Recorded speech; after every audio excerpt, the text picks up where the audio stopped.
하나님의 말씀은 출애굽기 21장 12절부터 27절 말씀까지 함께 봅니다. 유연성과 균형을 갖춘 공의의 실행이라고 하는 제목을 가지고 하나님의 말씀 보도록 하겠습니다. 한 절씩 교독합니다. 사람을 쳐 죽인 자는 반드시 죽일 것이나 만일 사람이 고의적으로 한 것이 아니라 나 하나님이 사람을 그의 손에 넘긴 것이면 내가 그를 위하여 한 곳을 정하리니 그 사람이 그리로 도망할 것이며 사람이 그의 이웃을 고의로 죽였으면 너는 그를 내 제단에서라도 잡아내려 죽일지니라. 자기 아버지나 어머니를 치는 자는 반드시 죽일지니라. 사람을 납치한 자가 그 사람을 팔았든지 자기 수하에 두었든지 그를 반드시 죽일지니라.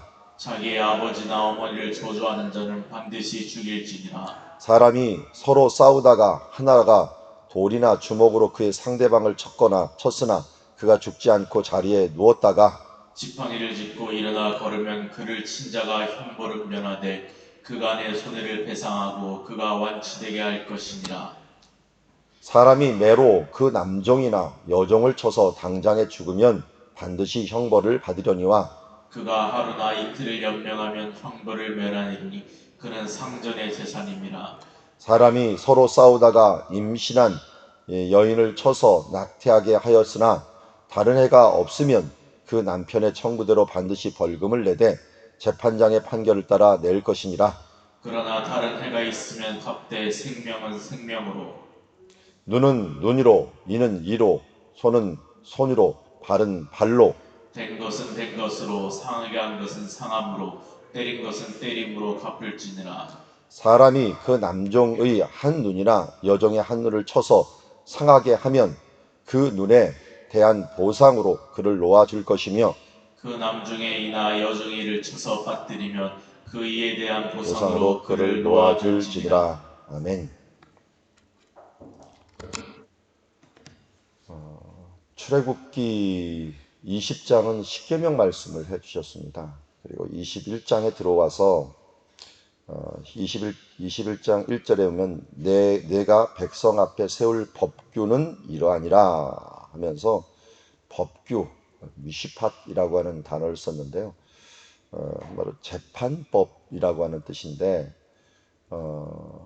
요새 말하면 시민법에 해당하는 부분이죠.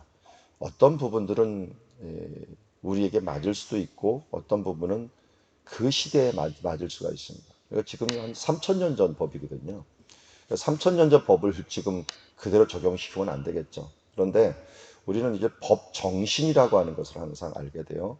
구약 성경의 많은 법들은 3,000년 전 법이기 때문에 지금 적용을 할 수가 없습니다.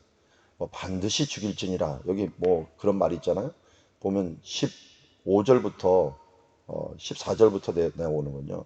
14절 끝에도 잡아내려 죽일지니라. 15절에 보면 반드시 죽일지니라. 16절에도 반드시 죽일지니라. 그리고 17절에도 반드시 죽일지니라. 이렇게 하면은 지금 이거 했다가는 큰일 나죠. 예. 어떤 사람은 문자 그대로 받아들여갖고 이걸 하는 경우들이 생겨요. 그렇기 때문에 문제가 커지는데 하나님께서 이 말씀을 주실 때는 3,000년 전 상황에 맞게 주셨고, 그리고 그때 주셨던 그 말씀은 그 정신은 우리가 지금도 똑같다. 그래서 예수님께서 이 땅에 오셨을 때 이 말씀이 선포된 지 한 1,400년 정도 뒤에 오셨거든요, 예수님이. 그 뒤에 오셨음에도 이 말씀을 할 때에는 이것을 적용시킨 게 아니라 너희는 이렇게 말하였으나 나는 너희에게 이렇게 이르노니 라고 하면서 예수님이 원래 하나님이 의도했던 것들을 강조합니다. 그러니까 이 유대인들은 이것을 갖다가 여러 가지 해석을 해갖고 자기 나름대로 탈무드를 만들었지만, 그러나 하나님이 주신 원래 의도는 이것이다 하면서 예수님께서 말씀하셨고, 그래서 예수님이 오셔갖고 계속적으로 강조한 것은 하나님의 마음, 하나님이 원하시는 뜻이 무엇인가를 계속 살피라라고 하는 것이었죠. 그래서 사도 바울도 이 정신에 따라서 로마서가 대표적인 것이죠. 우리들의 죄악을 쫙 열거한 뒤에 이런 사람은 정말 하나님의 유업을 받지 못한다라고 이야기를 함에 있어서도 그 다음에 계속 해석하는 것이 하나님의 뜻은 이거다라고 하면서 로마서를 16장까지 썼지만 거의 11장까지는 대부분 하나님의 마음, 우리들의 죄인이지만 우리가 하나님께서 우리를 얼마나 사랑해서 우리를 하셨는가. 특별히 로마서 8장에서는 바로 하나님의 사랑에서 우리를 끊을 자가 없도다 하면서 사랑의 법에 대한 부분들을 강조했다 하는 것을 우리가 알 수가 있습니다. 그렇기 때문에 오늘 21장을 볼 때는 우리가 하나님께서 주신 정신이 무엇인가 하는 부분들에 대해서 우리가 초점을 맞추고 그 정신을 우리 삶에서도 동일하게 적용시켜야 됩니다. 자, 12절부터 13절 말씀까지를 보니까 우리 십계명 중에서 살인하지 말라라고 하는 계명에 해당하는 것입니다. 앞에 십계명을 쭉 얘기를 했는데 그 십계명 중에서 하나씩을 한번 적용시키는 예들을 보여주십니다. 이거보다 더 자세한 자세한 규칙들이 있죠. 규칙들은 레위기에서 이야기를 하고 여기에서는 큼직큼직한 부분들을 한번 적용시켜 봅니다. 먼저 살인하지 말라고 그랬는데 살인이라고 하는 게 다양하게 일어나요. 사람을 쳐 죽인 자는 반드시 죽일 것이다. 맞다. 그런데 여기 항상 예외라고 할까요? 유연성이 있어요. 과실치사라고 하는 거 있죠. 의사가 수술하다 죽일 수도 있고요. 사람들이 의도치 않게 도끼질 하는데 도끼가 날아가고 다른 사람을 죽이는 것은 의도가 아니었는데 자기 사랑하는 사람들, 아니 관계도 없는 사람을 원한도 없는데 죽일 경우들이 생기거든요. 여기서 그래서 13절에 얘기합니다. 만일 고의적으로 한 것이 아니라 나 하나님이 사람을 그의 손에 넘긴 것이면 내가 그를 위하여, 그러니까 내가 고의적으로 한 건데 그 사람이 죽을 때가 된 거야. 하나님께서 그를 벌하거나 하나님은 죽어야 될 때가 되어 그를 죽인 것입니다. 그러면 내가 그를 위하여 한 곳을 정하리니 그 사람이 그리로 도망할 것이며, 이 장소를 뭐라고 불러요? 오른쪽에 그림을 그렸지만 도피성입니다. 도피성. 근데 여기는 자기가 원한이 있어서 한 것이 아니고 이 과실이 일어나고 치사를 했기 때문에 지금도 마찬가지죠. 법적인 조항을 할 때 이게 의도 고의적이냐 아니면 과실치사냐 이런 부분들에 대해서 굉장히 그럽니다. 고의적이면 거의 사형은 안 해도 무기징역 수십 년에 해당하는 것으로 가고요. 그리고 고의적이 아니고 내가 우연히 거기서 화가 나갖고 옆에 있는 돌을 집어갖고 이렇게 치는 그런 일이 있더라도 그거는 굉장히 짧습니다. 아니 그냥 수술 잘못해갖고 죽는 거는 거의 집행유예로 나오고요. 그거는 그 정도로 지금 다루는 것이 그때나 지금이나 똑같은 모습을 보여주고 있습니다. 그래서 하나님의 법들은 이렇게 고의적이나 고의적이지 않느냐 하는 부분들을 중요시 여기는 것을 보게 됩니다. 그래서 지금도 살인죄를 볼 때 이 사람이 이 살인의 무기를 미리 준비했느냐 준비하지 않느냐가 그 사람의 형량에 몇십 년을 좌우하는 것을 보게 됩니다. 그만큼 고의성에 대한 부분들을 하나님은 이게 벌써 3,400년 전이에요, 지금부터. 근데 이때부터 하나님께서는 사람들의 마음들을 아셔갖고 이 고의적인 부분들에 대한 부분들을 했습니다. 그런데 13절에 오면 도피성에 가서 그래서 피신한다고 거기 항상 사는 게 아니에요. 사는 게 아니고 거기서 대질상에 만약 죽게 되면 해방이 됩니다. 그러니까 우리의 죄가 그렇다 그랬죠. 우리가 이 사탄의 꾀임을 받아갖고 죄를 지은 존재잖아요, 인간이. 그러다 보니까 하나님께서 어떻게 하셨어요? 우리가 그 꾀임을 받아갖고 죄를 져갖고 도피성으로 우리를 갈 수 있게 해주었고 그 도피성을 주신 다음에는 해방되는데 어떻게 해방되느냐? 이 대제사장이 죽는 날에 해방이 됩니다. 근데 우리의 대제사장이 누구예요? 예수님이죠. 그래서 예수님께서 우리를 위하여 죽으심으로 말미암아 우리가 죄와 사망의 법에서 해방되는 하나님의 역사를 은혜를 입게 되었다 하는 것들도 다 이런 법의 근거에서 우리에게 주셨다 할 수 있습니다. 근데 14절에 보면은 근데 이웃을 고의로 죽였어요. 그럼 너는 그를 내 제단에서 잡아서 죽일지니라. 이 사람이 고의성은 그도 죽음으로 대신해야 된다라고 말하고 있습니다. 이 대표적인 사람이 누구냐? 제단에서 끌려나와서 죽은 사람이 있어요. 요압이에요. 요압. 요압 장군은 전쟁이 있으면서도 정말 혁혁한 공을 세웠지만 어떻게 했습니까? 다윗이 죽이지 말라고 하는 사람들까지 죽였고 또 자기 사촌 동생이죠. 사촌 동생인데도 아마샤라고 하는 그 사람이 죄도 없는데 자기보다 더 높은 지위에 이르렀고 압살롬을 과거에 따랐다라고 하는 그것 때문에 그 자리에서 좀 죽여버립니다. 자기 지위를 위해서. 다윗이 그런데 너무 요압이 힘이 세니까 벌할 수가 없었어요. 그러다 보니까 솔로몬에게 네가 지혜롭게 행하라 해갖고 마침 또 솔로몬을 다른 사람이 아니라 다른 사람을 왕으로 세우려고 하다가 결국 그가 이 힘에서 밀려나면서 나중에는 제단불을 잡으면서 나를 용서해다오라고 했지만 그가 고의적으로 죽인 죄들이 있기 때문에 그를 그 자리에서도 쳐 죽여라 라고 해갖고 끌어내갖고 바로 쳐 죽인 것을 보게 됩니다. 자, 이렇게 살인죄에 대한 부분들이 있다면 살인죄보다도 어떻게 보면 더 앞에 있는 계명 중에 하나가 내 부모를 공경하라죠. 15절에 보니까 자기 아버지나 어머니를 치는 자는 반드시 죽일지니라. 사람을 납치한 자가 이 아버지와 어머니를 치는 자는 반드시 죽일지니라 하면서 부모를 공경을 넘어갔고 그를 멸시하는 그런 힘이 있다고 멸시하는 이런 일들, 이런 부분들은 하나님께서 벌하신다는, 왜 이렇게 강력하게 행했을까요? 여기 17절에 보면은 자기 아버지나 어머니를 저주하는 자도 반드시 죽이라고 이야기하고 있습니다. 이렇게 강력하게 얘기하는 것은 이 땅에서 부모는 누구를 대신하여? 하나님을 대신하는 거예요. 하나님의 중보자가 되어버리는 거예요. 그러다 보니까 하나님을 대신해서 지금 그를 교육하고 자라게 하고 하는 사람들을 공경하지 못하는 것은 하나님을 대적하는 것으로 여기는 거예요. 신성 모독과 함께 이 부모 모독을 처리하는 거예요. 근데 요새는 이 부분들이 얼마나 땅에 떨어졌는지, 그럼 이것은 성경적인 법에 의하면은 하나님을 대적하는 세상으로 지금 가고 있다고 하는 것을 보게 됩니다. 16절에 보면은 사람을 납치한 자가 그를 팔았든지 자기 수하에 두었든지 그는 반드시 죽일지니라. 이 부분들을, 생명에 대한 부분들이 이제 나와요. 이 18절에도 그분이 나오는데, 이 납치해서 팔았든지 또 수하에 두면서 사는 사람들, 납치자들 있죠. 이런 사람들은 하나님의 생명을 자기 수하에 두는 것이나 마찬가지. 그래서 하나님이 주신 그 생명을, 이스라엘 사람들은 모두 생명의 속전을 드리잖아요.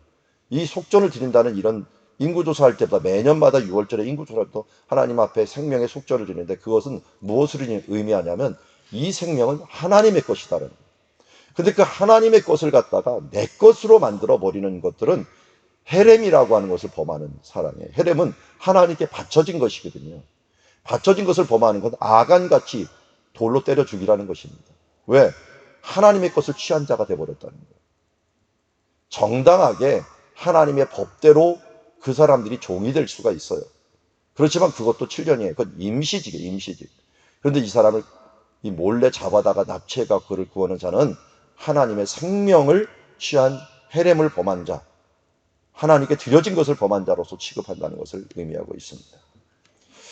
18절에 보면은 사람이 서로 싸우다가 하나가 돌이나 주먹으로 그 상대방을 쳤으나 그가 죽지 않고 자리에 누웠다가 지팡이를 짚고 일어나면 그를 친 자가 형벌은 면하되. 자, 여기 보면 서로 싸우는 거예요. 싸우다가 보면 주먹으로, 돌이나 주먹으로 나도 모르게, 이건 고의성이 없는 부분이죠.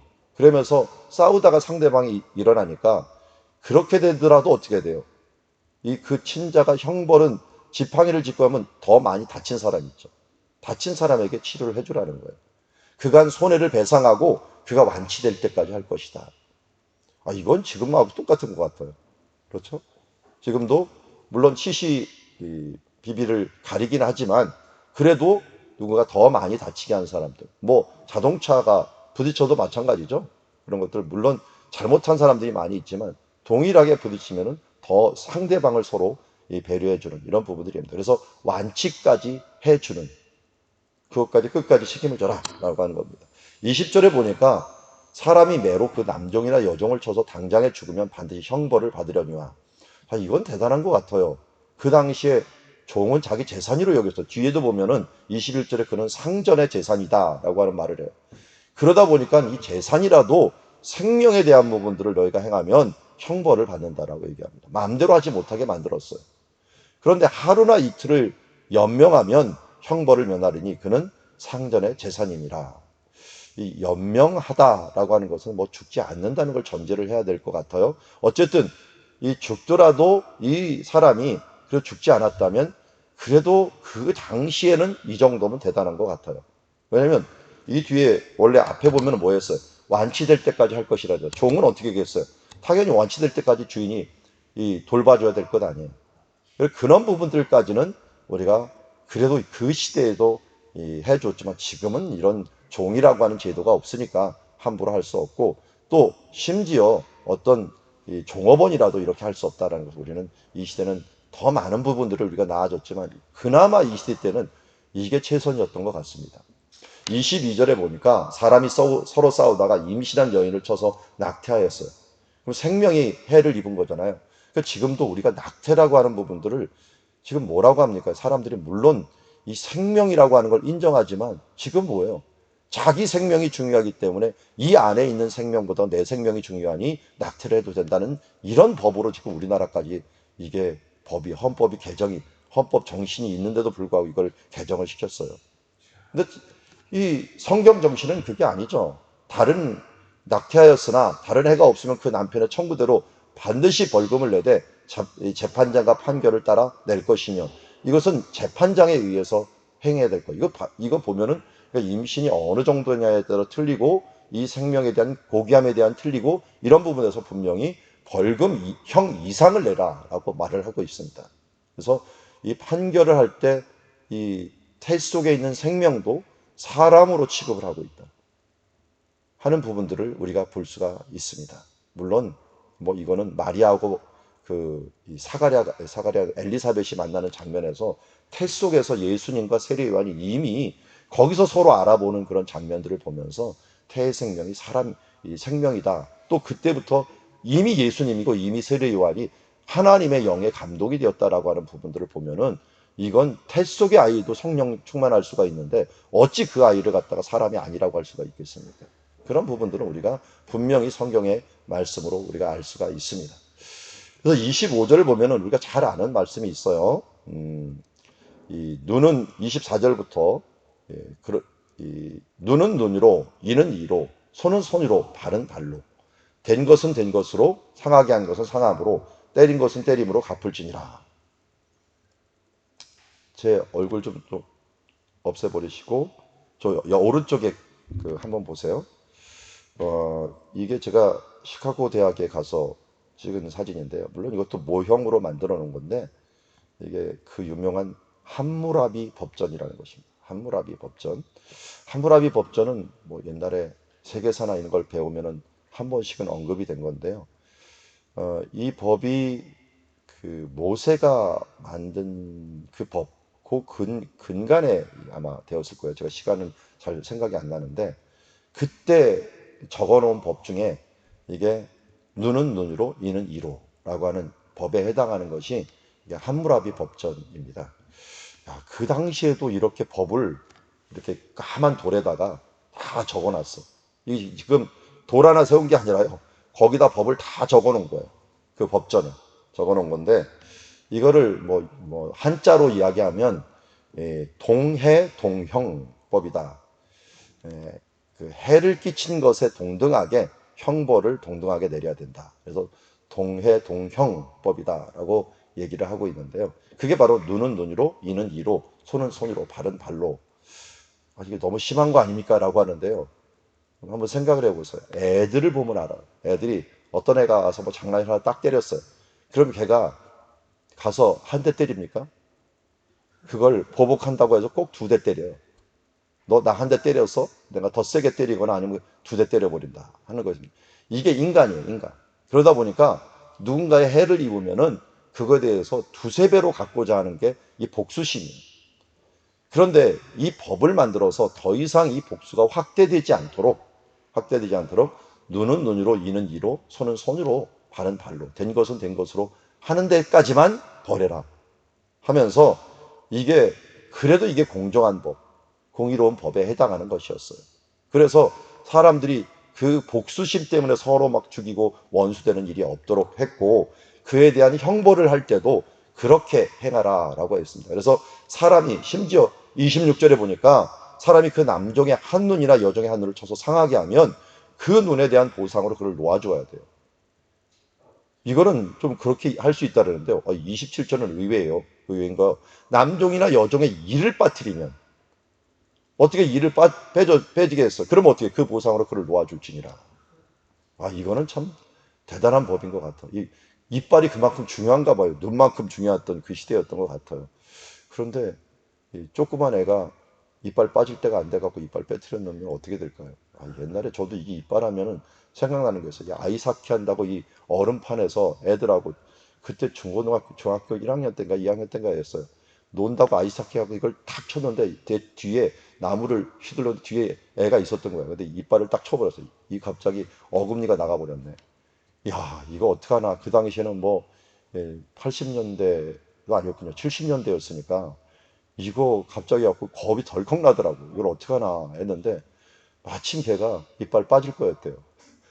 이빨이 갈 거였대. 갈 거여라 갖고 다행히 그 이빨이 문제가 되질 않았는데 지금도 가보면 끔찍하더라고요. 그런데 요새는 이빨이라도 새로 해놓을 수가 있잖아요. 옛날에 해놓을 수가 없는 기술이 없다 보니까 이것이 바로 이 눈은 눈으로 이는 이로라고 했는데 주인의 이를 뺄 수는 없잖아요. 그러니까 주인이 대신 놔주는 그런 일들까지 하면서 형별의 유연성을 우리가 가질 수 있는 모습을 보게 됩니다. 여러분, 공의를 실행을 해야 됩니다. 하나님 나라에서 공의를 실행해야 되지만 그 실행에 대해서는 너무 다양한 것이 있지만 거기에서는 항상 뭐가 됩니다. 공의가 있지만 사랑이 항상 전제가 돼야 된다는 거예요. 사랑이 없는 공의 실행은 이것은 복수의 그런 세상을 만들 수밖에 없어요. 그러다 보니까 이 복수가 심해지지 않도록 항상 공정함과 함께 사랑을 기초로 해서 이 부분들을 행할 수 있도록 이 살인이 일어나더라도 과실치사는 도피성으로, 물론 고의성 있는 자들은 반드시 정의의 이름으로 그를 치리하고, 부모 공경에 대한 법들도 마찬가지죠. 이 부분들은 저주나 때리거나 이런 일들이 있으면 이건 이 신성모독으로 간주해서 그를 반드시 벌하는 일들을 행하게 되고, 동해동영법을 우리가 유연성 있게 이 부분들을 행하면서 눈은 눈으로 이는 이로 하면서 공정하게 하지만, 그러나 우리가 때에 맞는 그런 부분들에 대해서 해석해 주는 부분들. 그러니까 이게 문자적으로 하지 말고 한마디로 하나님이 뭐라는 거예요? 법의 정신, 하나님의 정신, 이 부분을 공의롭게 너희가 판단하고 행동하라 라고 하는 것을 보게 됩니다. 오늘도 우리가 하루를 지내면서 정말 원한이 지는 일들도 많고 마음에 맺혀지는 일들도 많을 것입니다. 그때 우리는 담대할 수 있는 것이, 원수 갖는 것이 하나님께 있습니다. 그래서 하나님께 맡기면 되고, 그러나 이 땅에서 우리 자녀들을 교육하거나 교회에서 행할 때 공의롭고 공정하게 이 부분들을 행하고, 그러나 사랑을 잃지 않는 그런 삶으로 우리가 살아가는, 오늘도 주님의 공의로움이 나의 공의로움이 되고 하나님의 공정함이 나의 공정함이 되어서 이 땅에서 지혜롭게, 그렇기 때문에 더욱더 지혜가 필요합니다. 하나님, 주님의 그 음성, 주님의 말씀을 듣는 마음을 주사 주님 선악을 분별하신 오늘 하루가 되게 하여 주시고 공의로운 하루가 되게 하여 주시옵소서 하는 마음으로 기도하며 나아가는 시간이 되기를 원합니다.